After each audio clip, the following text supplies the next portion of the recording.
ઘરે સોફ્ટ અને સ્પોન્જી એવા રસગુલ્લા આપણે ઘરે બનાવવાની રીત જોઈએ છીએ, રેસીપી જોઈ લઈએ. તો આપણે સૌપ્રથમ એમાં જોશે ઘરે બનાવેલું પનીર. અને આ રસગુલ્લા આપણને એકદમ સોફ્ટ જ બને છે, સરસ આપણે બનાવી શકીએ છીએ. જે માટે આપણને ટિપ્સ અને એ પણ જોઈ લઈએ. તો વિડીયો ગમે તો લાઇક, કમેન્ટ અને શેર કરજો. સાથે મારી ચેનલને સબસ્ક્રાઈબ કરવાનું ના ભૂલતા, જેથી આવનારા દરેક વિડીયો નોટિફિકેશન આપને સૌથી પહેલાં મળે. તો આપણે સૌથી પહેલાં આપણે ઘરે બનાવેલું પનીર જોશે. પનીર ઘરે બનાવવા માટે આપણને દૂધમાં લીંબુનો રસ નાખી અને જરૂર મુજબ નાખી અને દૂધને ફાડવાનું, અને ત્યાર પછી આપણે ઘરે બનાવેલું પનીર છે. આ જે પનીરને આપણે કેવી રીતે બનાવો એની રેસીપી જોઈ લઈએ. પનીરને આપણે સૌથી પહેલાં આપણે સરસ હાથેથી મસળવાનું છે અને સરસ સોફ્ટ રહે એના માટે આપણે સરસ રીતે એને મસળી લેવાનું છે. એકદમ સ્મૂથ ટેક્સચર આપણું સરસ થઈ જાય એવી રીતના એને સૌપ્રથમ મસળી લેશી આપણે. આ રીતે ઘસીને આપણે એને મસળવાનું છે. અને તમે આને મિક્સચરમાં પણ સહેજ ફેરવી શકાય. અને આપણે અત્યારે હાથેથી ઘસી છીએ આપણે અને મસળી નાખી છીએ સરસ રીતે. લગભગ મસળતા એને 10-15 મિનિટ જેવું આશરે લાગી શકે છે.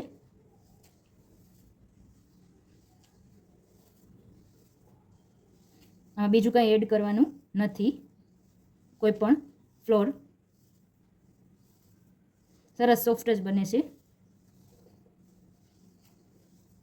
એકદમ સરસ સ્મૂથ રીતે મસળવાનું છે, ક્રેકલ્સ ન પડે એ રીતે. આપણું સરસ આ મસળીને હાથથી સરસ મજાનું રેડી થઈ ગયું છે. હવે આપણે આમાંથી નાના નાના ગોળા વાળશી. અને આ રસગુલ્લા આપણે આમાં કોઈ લોટ ઉમેર્યો નથી, તો જેથી કરીને આપણે એને ફરાળમાં પણ લઈ શકાય એમ છે. સરસ મજાના ક્રેક વગરના આ રીતે ગોળા બનાવી લેવાના બધા. આપણા જે શેપ નાના જોઈએ એ પ્રમાણે આ રીતે સરસ મજાના ગોળા વાળી લેવાના બધા. તો આ રીતે આપણા બધા બોલ્સ રેડી થઈ ગયા છે બધા. તો હવે આપણે એને કેવી રીતે કૂક કરવા એની રેસીપી જોઈ લઈએ. હવે આપણે સૌપ્રથમ રસગુલ્લા માટે 1 કપ ખાંડ જોશે, અને એ જ કપના માપથી આપણને 3.5 કપ લગભગ જેવું આપણને પાણી જોશે.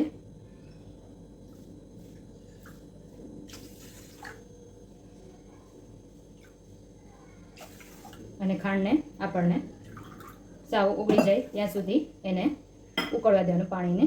ખાંડ એકદમ ઓગળી જવી જોઈએ ગેસ ઓન કરીને.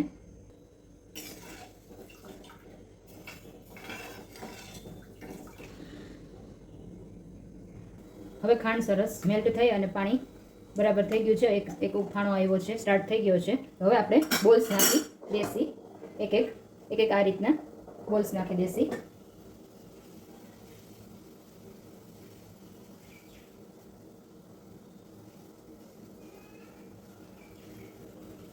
હવે આપણા બોલ્સ બધા આ રીતે વાસણમાં, આ રીતનું વાસણ જ લેવાનું, અને એમાં આપણે બોલ્સ મૂકી દીધા છે. હવે આપણે એને ઢાંકણ ઢાંકીને થોડી વાર 10 મિનિટ જેવું થવા દેશી.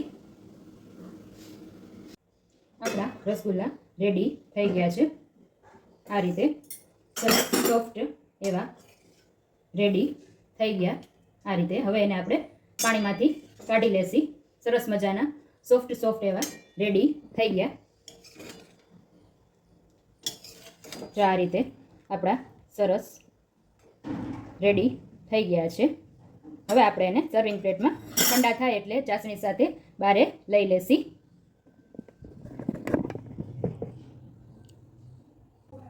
તો તૈયાર છે આપણા રસગુલ્લા સોફ્ટ એવા. તમે પણ ઘરે બનાવજો, એકદમ સરસ રીતે ઘરે બને છે. એક તોડીને પણ આપણે દેખાડશી. આ રીતે આપણું એક આ રસગુલ્લું આ રીતે બને છે. આ રીતે આપણે એક તોડીને દેખાડી દઈએ, જે ખૂબ જ સરસ આ રીતે જાડી પડે છે. જો આ રીતે સરસ જાડી પડે છે, એકદમ સરસ સોફ્ટ બન્યા છે. આ રીતે સોફ્ટ સરસ રેડી થયા છે જાંબુ આપણા રસગુલ્લા. એકદમ સરસ જાળીવાળા સોફ્ટ આપણા રસગુલ્લા રેડી થઈ ગયા છે. ખૂબ જ સરસ ટેસ્ટી બને છે. તમે પણ ઘરે બનાવજો આ રીતે.